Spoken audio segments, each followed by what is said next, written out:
Hello friends, कैसे हैं आप लोग। आई होप अच्छे से होंगे। आज मेरा ये 5वां वीडियो लेक्चर है और हम लोगों ने प्रीवियस वीडियो लेक्चर में इलेक्ट्रिक फील्ड और इलेक्ट्रिक फील्ड लाइंस तक हम लोगों ने पढ़ाई की थी और आपने ये जाना था कि इलेक्ट्रिक फील्ड का फार्मूला हम क्या लिख सकते हैं, जिसको मैंने बताया भी था आपको। इलेक्ट्रिक फील्ड के लिए हम लोग फार्मूला लिख सकते हैं E is equal to limit Q not tending to 0 F upon Q0। आज हम लोगों को पढ़ना है पॉइंट चार्ज के लिए इलेक्ट्रिक फील्ड का डेरिवेशन कैसे करेंगे। That is if the point charge is given and we have to find the electric field at distance r from the point. So how can you derive the formula? Let us see the concept. So our topic is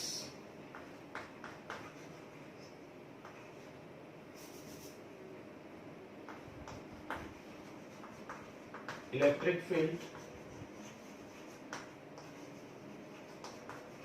due to a point charge.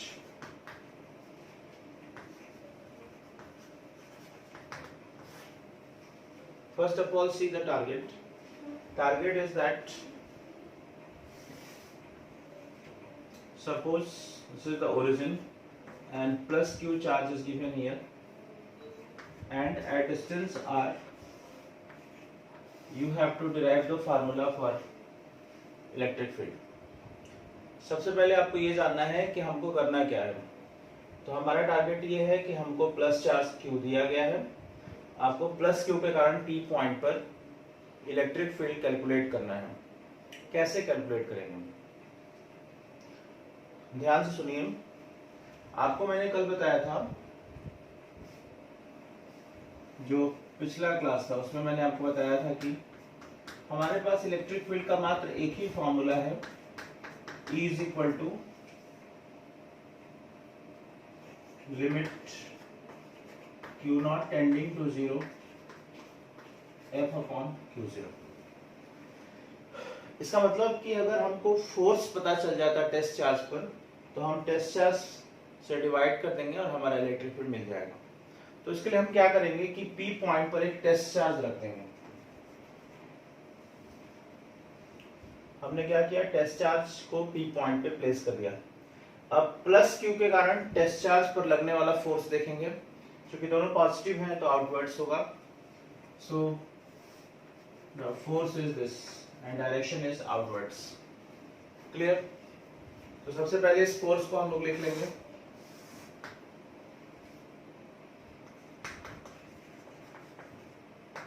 Electric force on test charge placed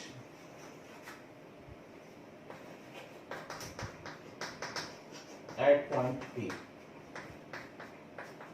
और आप जानते हैं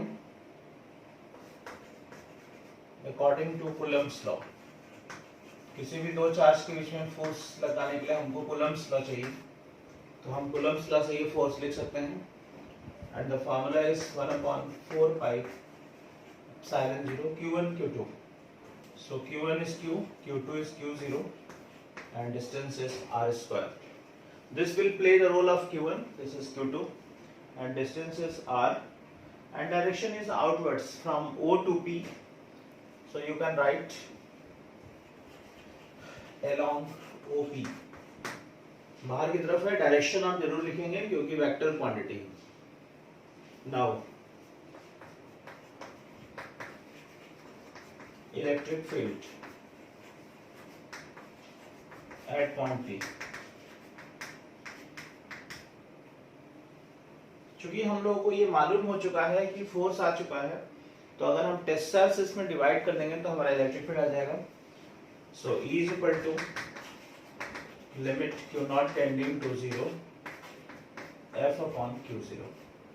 सो just divide it by the Q0। The whole expression is divided by the Q0, so Q0 cancelled and the formula becomes 1/4 pi epsilon 0 Q upon r square। In this way, we can derive the formula that E is equal to 1/4 pi epsilon 0 Q upon R square.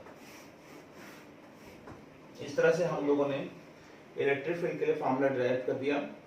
E is equal to 1/4 pi epsilon 0 Q upon R square when the charges are placed in vacuum. Now direction, क्योंकि ये vector है तो direction भी होगा। तो for plus Q it is outwards, for minus Q it is inwards. आपको कभी भी डायरेक्शन की प्रॉब्लम नहीं आएगी। प्लस क्यू अगर आपका चार्ज है डायरेक्शन आउटवर्ड्स होगा, माइनस क्यू चार्ज है डायरेक्शन इनवर्ड्स होगा, इसमें कोई दिक्कत नहीं है। दूसरी बात, ये आप फार्मूला कभी भी यूज कर सकते हैं पॉइंट चार्ज के लिए। अगर आपको पॉइंट चार्ज के लिए इलेक्ट्रिक फील्ड निकालना है आप आराम से ये फार्मूला यूज कर सकते हैं। आप फटाफट इसका स्क्रीनशॉट लीजिए, फिर हम लोग अगला टॉपिक पढ़ेंगे electric dipole.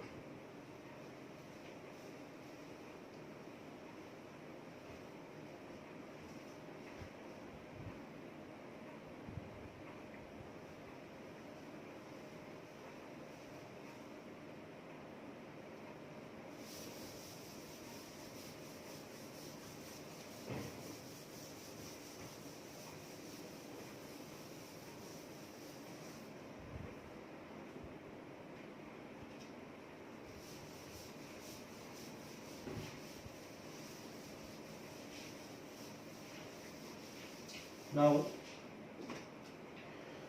our next topic is electric dipole.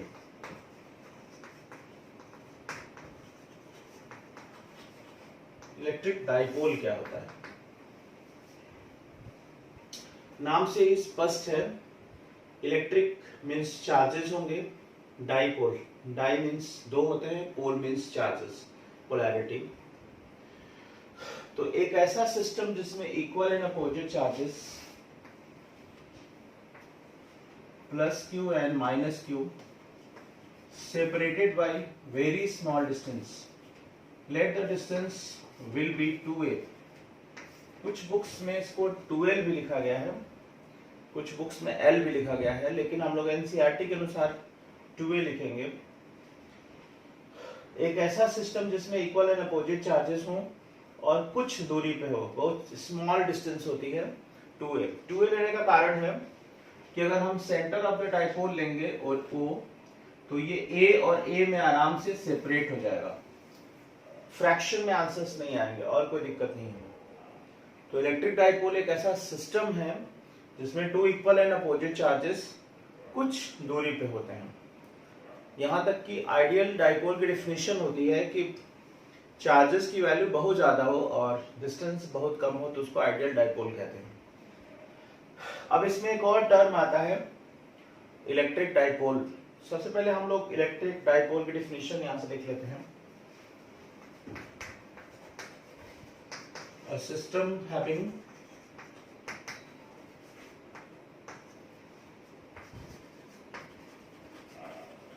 equal and opposite charges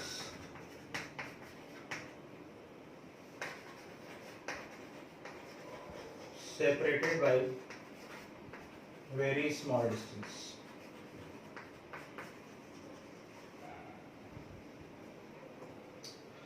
Our next topic is electric dipole moment.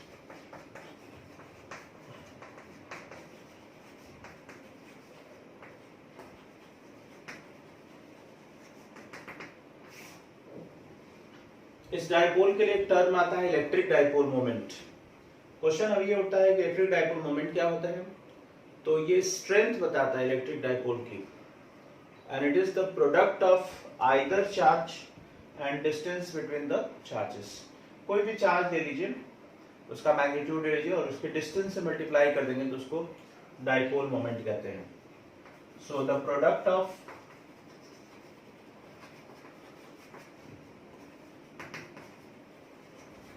either charge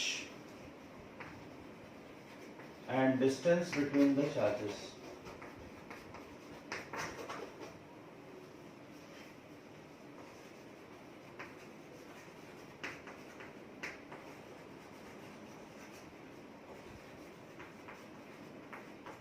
called electric dipole moment.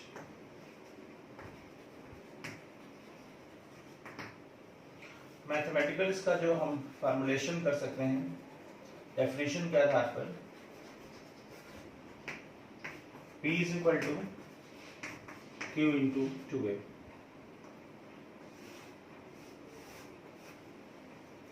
Dipole moment को स्मॉल p से दिखाते हैं, क्योंकि वेक्टर क्वांटिटी है इसलिए हम यहाँ पे एरो लगाएंगे और ये Q इंटू 2A के बराबर होता है। क्वेश्चन अब ये उठता है कि चूंकि ये वेक्टर है तो डायरेक्शन क्या होगा। तो डायरेक्शन हमेशा इसका याद रखिएगा -Q2 + Q, एक आर्बिट्री साइन कन्वेंशन है, इसका डायरेक्शन हमेशा -Q से +Q लेते हैं। So direction of P, this is from -Q to +Q. This is a very important term, electric dipole moment. आगे हम लोग बहुत सारे डेरिवेशंस पढ़ेंगे जो इलेक्ट्रिक डाइपोल मोमेंट पे बेस्ड होंगे। Now the unit of P, dipole moment, since P is equal to Q into 2A, now check out the unit. Charge की यूनिट कूलम होती है, तो ये कूलम हो जाएगी, और डिस्टेंस की unit metre, so this is coulomb into meter. This is the unit. So this is the definition of electric dipole and electric dipole moment. फटाफट इसका स्क्रीनशॉट ले लीजिए ताकि आप फ्यूचर में इसको देख सकें।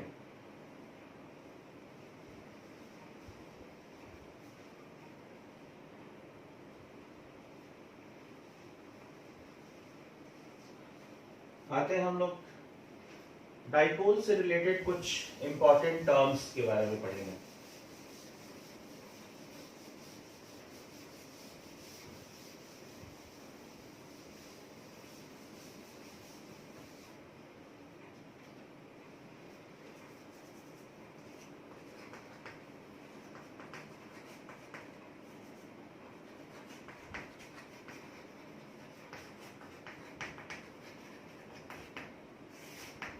Now we have to discuss some important points regarding the electric dipole.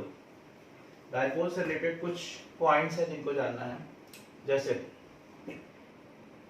suppose करिए ये electric dipole है, this is +Q, this is -Q, and this is the center of the dipole. O को हम लोग center कहते हैं। अगर हम चार्ज को मिलाने वाली लाइन की तरफ चलते हैं जिसको एक्सिस कहते हैं, तो आप इस साइड अगर मूव करना चाहते हैं, आप इधर आना चाहते हैं या फिर लेफ्ट साइड में, तो ये जो पॉइंट्स P और P' है उनको एक्सियल पॉइंट कहते हैं और इसको एक्सियल कंडीशन कहा जाता है, या इसको एंड ऑन पोजीशन कहते हैं। चाहे आप लेफ्ट में जाइए चाहे राइट में, अगर आप इस एक्सिस के जस्ट परपेंडिकुलर इस पॉइंट पे जाना चाहते हैं, अगर आपका P और P' जस्ट बाइसेक्टर पे हो और परपेंडिकुलर हो, तो इसको कहते हैं इक्वेटोरियल कंडीशन। अभी हम लोग आगे पढ़ेंगे डेरिवेशंस, तो उसमें क्वेश्चंस आते हैं, derive the formula for the electric field in the axial condition of dipole और इक्वेटोरियल कंडीशन ऑफ डाइपोल। तो ये इक्वेटोरियल कंडीशन है, इसको ब्रॉड ऑन पोजीशन भी कहते हैं।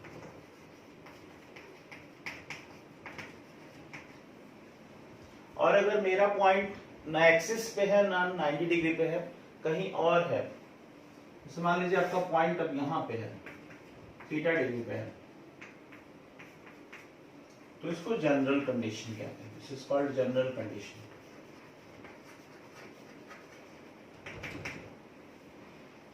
ये आपको छोटी छोटी चीजें हैं जो जाननी चाहिए, और ये आप जानते रहेंगे तभी डेरिवेशंस को अटेम्प्ट कर पाएंगे। सो आई होप यू अंडरस्टैंड। और आप लोग चैनल को जरूर सब्सक्राइब करें। हमारे चैनल पे व्यूज बहुत ज़्यादा है लेकिन सब्सक्राइबर कम है। आप चैनल को जरूर सब्सक्राइब करें। आपको रोज एक वीडियो लेक्चर मिलेगा जो कंप्लीट सीबीएसई, आईसीएसई और बहुत सारे कॉम्पिटिटिव एग्जाम्स की तैयारी के लिए आपको हेल्प करेगा, क्योंकि इतना आपको वास्ट और धीरे धीरे बहुत कम टीचर पढ़ाते हैं। मैं आपको धीरे धीरे इसलिए पढ़ाता हूँ ताकि आपको चीज़ें समझ में आए। तो आप चैनल को जरूर सब्सक्राइब करें ताकि आपको डेली अपडेट मिल सके। अब हम लोग थोड़ा सा आगे बढ़ेंगे और हम लोग कुछ चीज़ें हैं उसको पढ़ेंगे।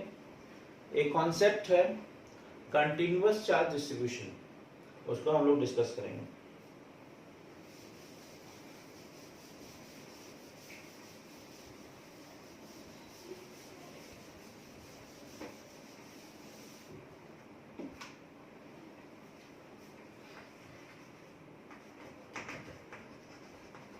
Continuous charge distribution.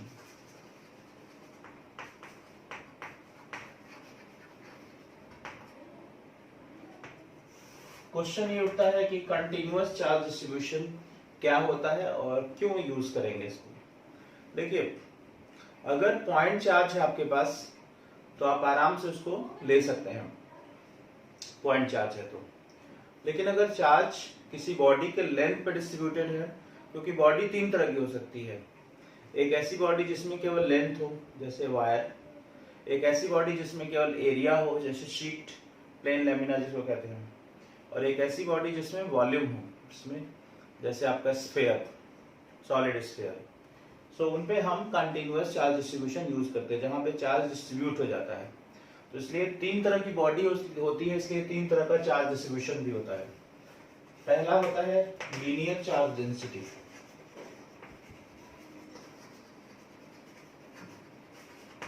इसको हम लोग लैम्डा से दिखाते हैं। सपोज करिए आपके पास ये एक रॉड है, this is very thin rod and having the length L, and if the charge plus Q is given here, then whole charge will uniformly distributed on its length. तो ये लीनियर चार्ज डेंसिटी की वजह से charge आपका uniformly distribute हो जाएगा इस rod पे, and charge per unit length is called linear charge density, that is lambda is equal to Q by L is called linear charge density. आपको आगे अगर न्यूमेरिकल्स करने के लिए इसका स्मॉल एलिमेंट dl लेना पड़े, मान लीजिए आपको इसका एक छोटा सा एलिमेंट dl लेना पड़े, तो dl पे तो पूरा चार्ज आएगा नहीं क्योंकि ये छोटा सा एलिमेंट है। तो यहाँ पे मान लीजिए चार्ज अगर dq है तो हम इसको डिफरेंशियल फॉर्म में भी लिख सकते हैं। तो for small element dl, this lambda can be written as dq upon dl. This will play the very important role in solving the problems. Now the unit, charge की यूनिट जानते ही हैं, कूलम होती है, और ये metre, so coulomb per metre. This is very important topic and very small topic. Second is surface charge density.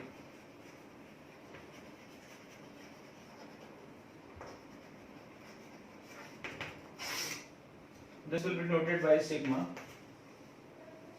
Suppose एक ऐसी बॉडी है जिसमें केवल एरिया है, जैसे शीट है ये।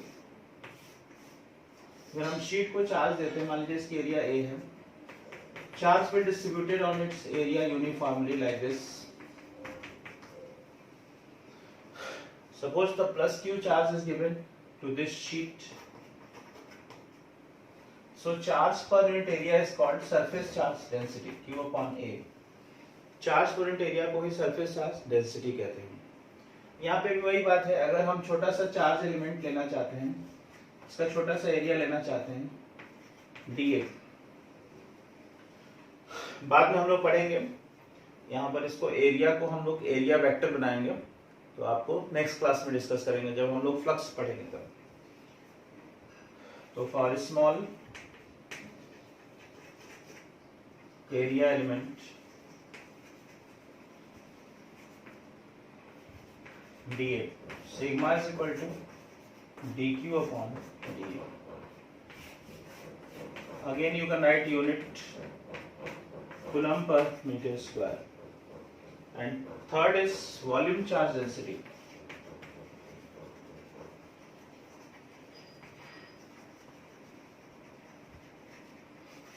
This is denoted by rho. Volume का मतलब होता है कि एक ऐसी बॉडी जिसमें पूरा ये स्फीयर है, जैसे मान लीजिए सॉलिड स्फीयर, मान लीजिए ये कॉपर का स्फीयर है और इसको वॉल्यूम हमने, ये पूरा स्फीयर है आपका, और मान लीजिए इसका वॉल्यूम भी हमने चार्ज क्यू दिया है, तो charge per unit volume is called volume charge density. यहाँ भी वही चीज है, अगर हम छोटा सा वॉल्यूम एलिमेंट लेते हैं dV, so for a small volume element